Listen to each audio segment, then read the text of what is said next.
opportunity. It is not everywhere across this country. We cannot let this decision be the last word. I want to emphasize, we cannot let this decision be the last word.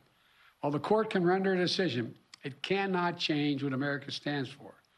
America is an idea unique in the world, an idea of hope and opportunity, of possibilities, of giving everyone a fair shot, of leaving no one behind. We've never fully lived up to it, but we've never walked away from it either. We will not walk away from it now. We should never allow the country to walk away from the dream upon which it was founded. That opportunity is for everyone, not just a few.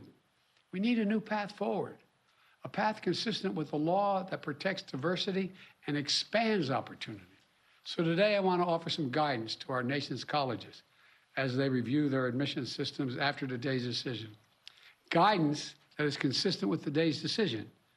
They should not abandon, let me say this again, they should not abandon their commitment to ensure student bodies of diverse backgrounds and experience that reflect all of America.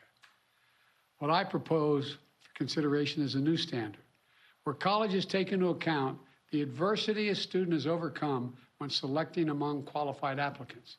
Let's be clear, under this new standard, just as was true under the earlier standard, students first have to be qualified applicants. They need the GPA and test scores to meet the school's standards. Once that test is met, then adversity should be considered, including a student's lack of financial means, because we know too few students of low-income families, whether in big cities or rural communities, are getting an opportunity to go to college. When a poor kid, maybe the first in their family to go to college, gets the same grades and test scores as a wealthy kid, whose whole family's gone to the most elite colleges in the country and whose path has been a lot easier. Well, the kid who faced tougher challenges has demonstrated more grit, more determination, and that should be a factor that colleges should take into account in admissions, and many still do. It also means examining where the student grew up and went to high school. It means understanding the particular hardships that each individual student has faced in life, including racial discrimination that individuals have faced in their own lives. The court says, quote, nothing in this opinion should be construed as prohibiting universities from considering an application's discussion of how race has affected his or her life, but be it through discrimination or inspiration or otherwise, end of quote. Because the truth is, we all know it, discrimination still exists in America. Discrimination still exists in America. Discrimination still exists in America. Today's decision does not change that. It's a simple fact.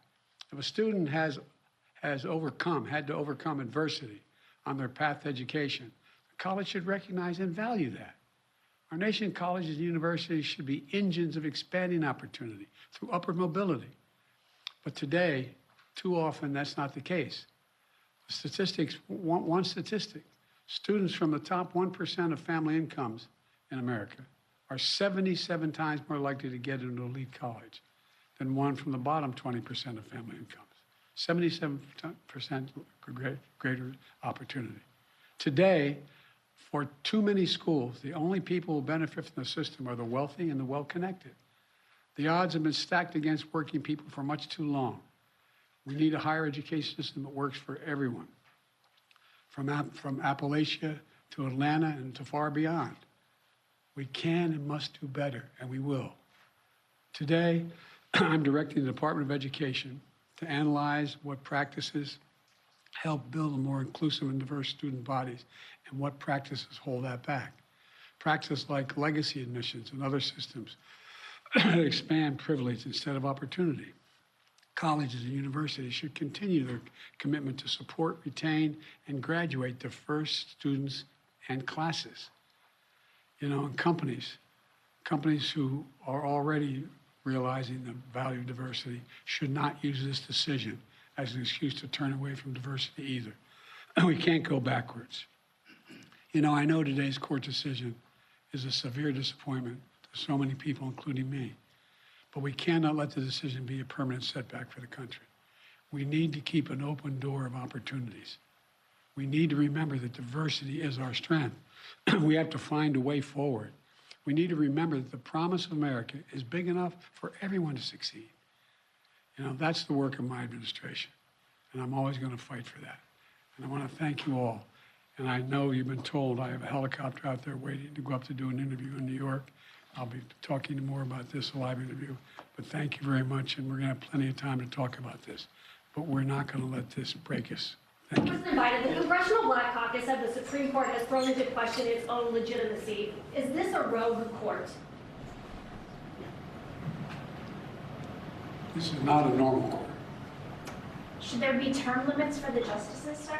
The president there leaving the Roosevelt Room, saying that he wants to offer guidance now to schools, universities, colleges across this country that they should not abandon the practice of making sure